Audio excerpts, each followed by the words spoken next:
How's it going, guys? I'm your host Caravan Gaming. Welcome back to another Rise of Kingdoms video, and for today's video we are going to be talking about Aethelflaed, Lady of the Merchants, and the one and only legendary commander that both free to play and pay to win can get very easily, okay? And it's probably one of the first few commanders that free to play players will be able to max her. This is because you can get her sculptures from inside of the expedition shop right here, okay? So you can get 3 of her sculptures every day. They'll cost you 4,500 expedition coins, and you can get the coins from completing all the missions. So even after you complete all 80 of the levels, it will take you a few months to get enough sculptures to max her out, but you know, it's essentially a free legendary commander to all, and I would say it is useful regardless of whether you are a whale or a smaller player. Okay, so let's go through her skills first. First skill, Arrow of Iron, deals damage to up to 5 enemies in a forward-facing fan-shaped area. Damage factor of up to 800, reducing their attack, defense, and health by 30% for the next 2 seconds. So this is actually a super crazy strong debuff. In fact, I think it is one of the strongest debuffs inside of the entire game. And on top of the debuff, you get a nice little nuke as well, so that's really good. Okay, next one, Thunderous Force. Counter-attack damage against your troops is reduced by up to 20%. When actively attacking, you have a 10% chance to reduce the movement speed of enemy cavalry by 50% and the movement speed of other troops by 30%. Slow effect lasts 3 seconds. So the slowing is really not that big of a deal in my opinion. What is really good here is the counter-attack damage taken reduction. Okay, 20%, that gives her quite a lot of tankiness. Third skill, Synergy. All troops under your command gains 35% extra damage against barbarians and other neutral units, and all commanders get EXP plus 35%. So really good if you're using her to grind barbs, though I definitely wouldn't recommend it. Maybe just use it to level her up to level 60. Okay, I definitely wouldn't recommend setting her up as a barb killer because it is such a waste, and she's such a good commander on the open field, but we'll go through that in a bit. Next one, Fortress of Mercia. When this commander leads a rally attack, the rally army have a 10% higher troop limit. When this commander is leading at least 3 different troop types, their damage is increased by 20%. So because of this skill alone, you want to use mixed troops with her. You don't want to use singular units, okay? I would recommend going for your civilizations specialty units. Like you can put, let's say her troop capacity is 216,000. Okay, so what I like to do is I am using the Ottoman civilization, so my special units is archers. So what I will do is put 5,000 infantry in there, 5,000 cavalry, and the rest I'll fill out with archers to get the maximum value out of her. So depending on what your special unit is, you want your special unit to take up the bulk of your army, okay? And the expertise skill deals an extra 20% damage to enemies who have been slowed. This means that this skill is very it synergizes with this skill. It's only 10% chance, but still great synergy with this. And how you want to make this even better is through the use of her talents, okay? So in my opinion, there's really only one talent tree for her. Like there really isn't any other talent tree you should be using for Aethelflaed in my opinion. Some people want to build her as a barb killer, but I think that's a big waste because she's just so useful on the open field. So I feel that it's better to utilize her fully rather than to just use her for barb killing, okay? So the reason here, now this is a very weird skill tree, probably the first time or probably the only commander to have such a skill tree. Okay, you want to get Cage of Thorns. After using an active skill, reduces march speed of nearby enemy troops by 5%, duration 3 seconds, maximum 5 targets. This one synergizes with an expertise skill, so you can get a 100% chance to slow down enemy units, giving you a 20% damage boost. You don't need to go any more than 1 point because it just increases the slow effect, which in my opinion is quite useless. So all you need is 1 point in Cage of Thorns to make sure that she is triggering that extra 20% damage every time you fire off an active skill. So that's that.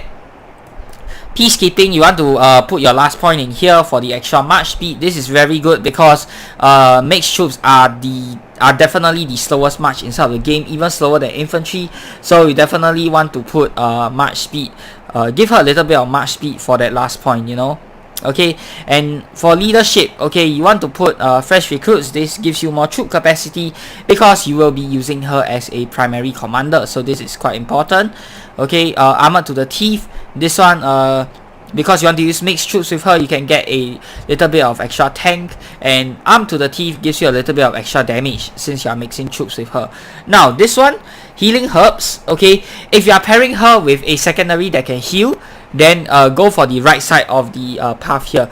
However, if you are not going to be pairing her with a healing commander, then go for the left side of the path, giving you close formation, which boosts her damage even more. So for me, I am using her with Joan of Arc, which means that I get a bit of healing from Joan every once in a while. So close for me, so healing herbs actually benefits me. However, if you're not putting her with a healing commander, then don't put healing herbs. Okay, for this very reason, I also have elixir here. So because you are using this talent tree, I would highly recommend you to pair her with a secondary that can heal, so that you don't waste any points into this skill and this skill as well.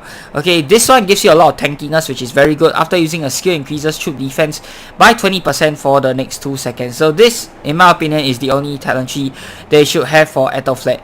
Now let us go into her pairings. Okay, so pairing for 90% of the people, or for free to play, you want to pair her with Joan of Arc. You get the debuff from Aethelflaed and you get a buff from Joan of Arc. Okay, Joan of Arc gives a very good buff, and you have a 10% chance to heal a little bit right here, which synergizes really well with the talents that you have put inside of Aethelflaed. Okay, if you are a whale, you can consider pairing her with Hannibal Barca. Okay, if you have your Hannibal Barca max. One thing to note is that the debuffs, if they are of the same type, they do not stack. So sometimes it is good, sometimes it is not so good, but a lot of people pair with Hannibal Barca, okay, because her and Hannibal Barca are the only commanders in the game whereby you should really be using mixed troops. Of course, there is the new Yi Sun Sin commander as well, which you should be using mixed troops for, but for the open field alone, okay, only her and Hannibal Barca should be using mixed troops. Okay, all other commanders are pure commanders, which means you should only use one troop type. The only exception is Aethelflaed and Hannibal Barca, which is why they go pretty well together as well. Okay, Hannibal Barca, unfortunately, his healing only comes in if you're attacking cities. If you're not attacking cities, you don't get the heal. So you're sort of wasting a little bit of talent points there. You're wasting 6 talent points for the healing. Okay, both for healing herbs and elixir. But in my opinion, I think it's still kind of worth, because you are getting a lot of extra goodies with Hannibal Barca whenever you're using mixed troops with him. Okay. Alternatively, you can also pair him with YSG. This is a very good pairing as well, because Aethelflaed just debuffs and then just slows down all of the opponent's units, giving you the extra 20% damage, and it will allow YSG to deal a crazy amount of damage. On top of that, YSG's 4th skill also buffs Aethelflaed's damage factor as well, so you get a very strong nuking march, and this combination is especially useful and very commonly seen inside of Sunset Canyon. Even for the top players, they are using this combination. So Aethelflaed as primary and YSG as secondary. Again, you're losing out on the 6 talent points that you put inside of healing, but it's not such a big deal, because this is a super duper strong nuking march. Okay, other pairings that you can pair with her, you can actually pair her with Sun Tzu as well if you are a free-to-play player. However, I would recommend you pairing with her with Joan of Arc instead if you are free-to-play, because your role as a free-to-play player on the open field is not really to cause damage or to tank super long. Your role is more to provide support for your whales or for your players who have better tech to last longer. So you want to use Aethelflaed for the debuff and Joan of Arc for the buffing. Another very weird combination that you can go with is Richard primary and Aethelflaed secondary, because Richard himself comes with a slow, so you don't have to pick up the, and of course a secondary commander, you don't need to care about the talents anyway, so you're not really wasting any talent points for Aethelflaed. If you put Richard primary, you get the slow and the march speed reduction. However, you are losing out on the 20% damage because for Richard, if you're going with the best talent tree possible for Richard right here, you want to use pure infantry, so you'll lose out on the little bit of damage gain from using mixed troops. But Richard primary with Aethelflaed secondary works out very well as well, and you want to use pure infantry for that. Okay, let's take a look. Is there any other combination that you can go with? You can pair her with Scipio as well for a little bit more tankiness. Scipio has a bit of tankiness, and of course you get the extra troop capacity, which sort of helps out with tankiness and damage too. But again, I would still recommend pairing her with Joan of Arc. Okay, any other commanders you can pair her with? Mehmet is another option if you want to deal a crazy amount of damage, I guess.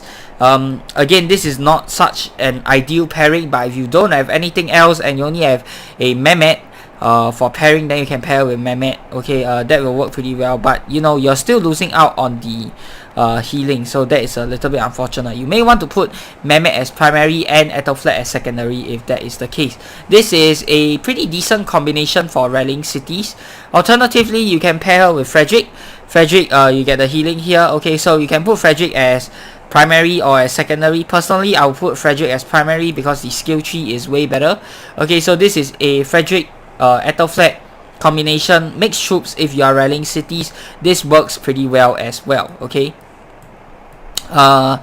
Other commanders, nah, there really isn't any other commander they can pair her with. So that being said, that is the Aethelflaed guy. Aethelflaed is a very versatile commander. Whether you're free to play or a whale, you will find lots of uses for her in the battlefield. So I highly recommend all of you to go and get your expedition done. Save up enough coins, buy the 3 Aethelflaed sculptures every day, and max her as soon as possible so you can make the best use out of her. For equipment, obviously you want to use any leadership equipment that you have, and whatever equipments that, you know, give the most total number of stats, because if you're using mixed troops, then all of the troops get the buff from the stats, if you know what I'm talking about. So yeah, that's it for the video. I hope you guys have learned something. If you have, be sure to give it a thumbs up, and of course subscribe to this channel if you'd like to see more such future content. Till the next time, I'm your host Korriban Gaming. Peace out.